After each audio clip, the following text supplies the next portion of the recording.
The brand new Orbea Wild 170, 160 suspension, rolling on 29 wheels and coming in at an impressive 20.8 kilos. Now we're cooking with gas. Let's check out the details.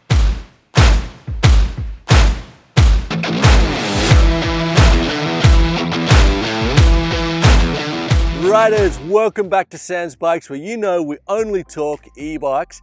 And how is today's office? A little bit different from Madrid because we're in Australia, or Dinga Beach, South Australia.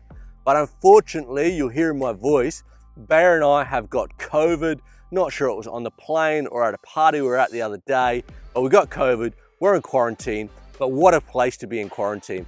We'll put a bird up in the sky just to show you the surrounding areas. It's super beautiful. And about 25 minutes that way, we got some pretty epic trails, and I'm gonna be doing the shakedown ride on the Levo Dream Build next week. So riders, if you haven't subscribed, you really should. Sans Bikes, click just here. Come on, you know you wanna do it. And today we are looking at the new Enduro e-bike from Orbea. It's looking really nice. So let's check out those details. But first, let's thank those sponsors. Schwalbe, making amazing electric mountain bike tires, Quadlock, and Insta360. And riders, I'm sure you would agree, over the last 12 months, it seems like a good electric mountain bike is being released every couple of weeks. That's why we have made the best, the first sophisticated bike finder on the internet. All you have to do, go to samsbikes.net. You can see all the bikes in a list. You can compare the bikes next to each other, components. You can also look at one bike and see all the models and work out which one's best for you. There's loads, and riders, check it out and let me know if you want to see anything changed on it, because we're trying to improve it on a daily basis. Okay, now on to the new Orbea Wild 2023, which is a completely redesigned frame. I think it looks amazing. I also think you can see its history in the Wild FS. I think it looks very minimalistic. I love the low standover and just the clean lines of the frame. I also love that they've made it in an aluminium and a carbon, but those aluminium models look so similar to the carbon. I'm a fan. So the new Orbea Wild 2023 is a straight 29er, 160 up front or 170 and 160 in the rear, rocking the Bosch Gen 4 motor. And in some of the top models, you can also get the new Bosch race motor with a 750 watt-hour battery or a 625. And they are internal batteries, so these batteries can't be removed without dropping the motor. The Wild is available in 4 sizes, and the geometry in a large, reach 480 millimeters, seat tube angle 77.5, chainstay 448, which is pretty impressive for a 29er, and 64-degree head tube angle. The new Orbea Wild is starting at 5,700 euros for the aluminium model, up to 12,000 euros for the top spec.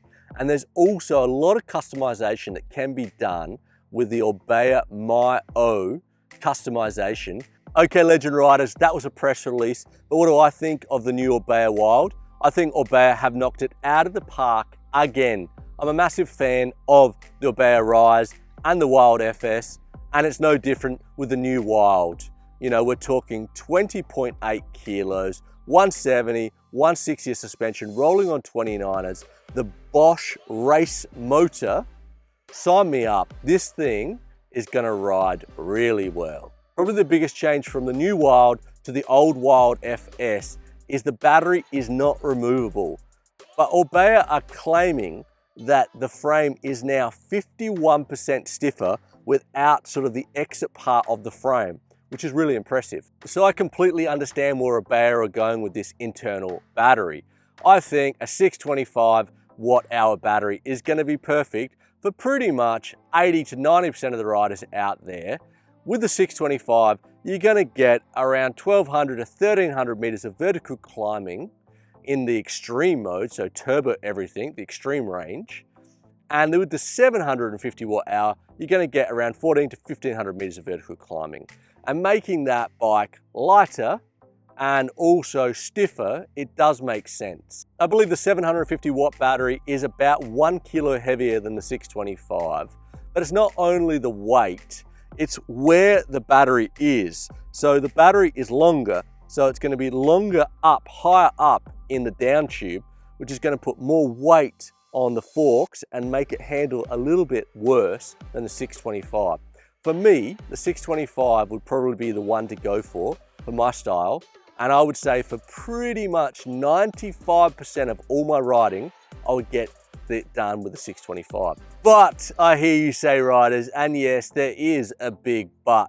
The old Wild FS was a hugely successful race bike in the Enduro World Series.